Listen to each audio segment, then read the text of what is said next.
J'ai toujours été un faussaire dans ma vie. Je me plagie moi-même également. C'est mon autoportrait psychosomatique. Attention, toute ressemblance avec un personnage ayant existé n'est pas purement fortuite. Jean Müller van Rohrbach, c'est son vrai nom, est habité par Dali. Il le connaît par cœur et il peut reproduire la moindre de ses toiles à la perfection. Son talent d'imitateur, il en vit depuis plusieurs années. Cet anticonformiste est un copiste.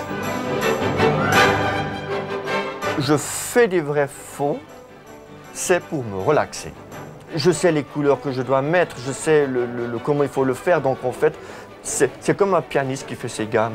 La copie est donc un exercice pour cet artiste qui peint ses propres toiles, mais évidemment fortement inspiré par Salvador Dali. Pourtant, il sait aussi se détacher du peintre espagnol pour copier par exemple un impressionniste. Il faut totalement se dépersonnaliser. Comme par exemple quand je faisais Monet, j'avais compris en lisant en fait sa vie et son œuvre qu'il laissait tomber des cendres de sa pipe ou de sa cigarette, je ne sais plus trop quoi, dans sa couleur. Moi j'ai commencé à fumer pour faire du Monet alors que je ne fume pas. Jean Müller copie chaque trait de pinceau à la loupe. Il lui faut 2 à 8 semaines pour réaliser le clone d'une icône. Il faudra compter un minimum de 15 000 francs pour lui acheter un faux tout à fait légal. J'ai fait dernièrement aussi 2 commandes. On peut plus faire la différence entre l'original et le vrai.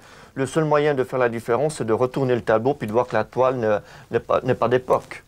Dimension identique à l'original, signature imitée, la copie se rapproche donc étrangement du faux tableau, interdit par la loi.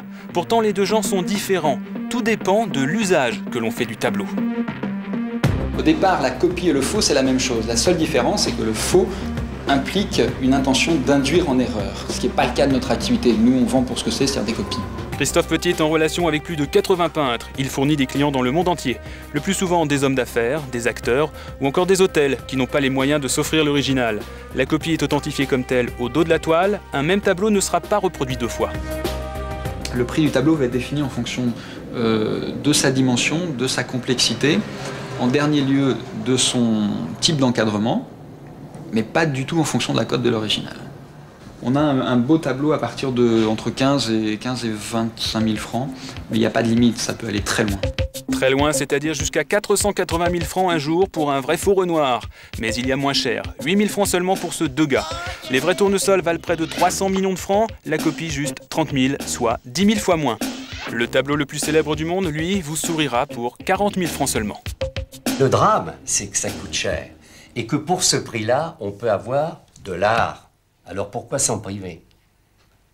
Si vous voulez, moi, à mon avis, c'est de l'art. Quand un acteur joue un rôle, quand un comique fait une imitation, quand un musicien comme lui joue une partition, on ne critique pas, on considère que c'est de l'art, on applaudit, on dit oui, c'est un artiste. Alors pourquoi est-ce que quand un peintre refait un tableau, ça ne serait pas de l'art? C'est exactement la même chose.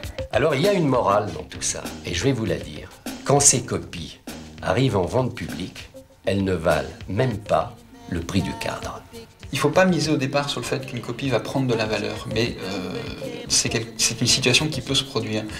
Par exemple, aujourd'hui, si vous recherchez des tableaux qui ont été vendus par des peintres comme David Stein et vendus par Fernand Legros, sont des tableaux qui valent très cher, parce qu'on sait que ce sont des pièces de très très bonne qualité. Donc, les gens sont demandeurs de ce genre de tableaux. Ils sont rares, donc en plus, le prix augmente d'autant. Preuve de la bonne santé du marché, une maison aussi réputée que Christie's organise depuis 4 ans une vente annuelle de copies d'après les maîtres anciens. Il y a un mois à Amsterdam, les prix sont montés jusqu'à 100 000 francs. Car la copie de tableau est un phénomène qui existe depuis plusieurs siècles et les experts s'interrogent régulièrement sur l'authenticité de certaines œuvres anciennes. D'où l'avantage peut-être de la copie. On est sûr au moins de ne pas être trompé. Moi je peins en fait que pour des gens très intelligents.